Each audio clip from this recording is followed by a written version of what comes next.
This video is sponsored by Sherwin-Williams Automotive Finishes. Visit sherwin-automotive.com for more information.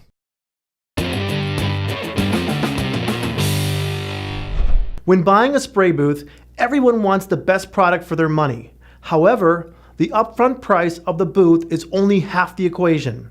Look for other costs associated with a spray booth installation. These include concrete, permits, gas, and electrical. These often get overlooked and can cost as much as the booth. Make sure you work with an experienced manufacturer that can guide you through the installation.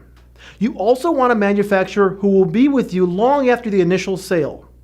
A spray booth is a long-term investment, and you need a partner who has a great track record.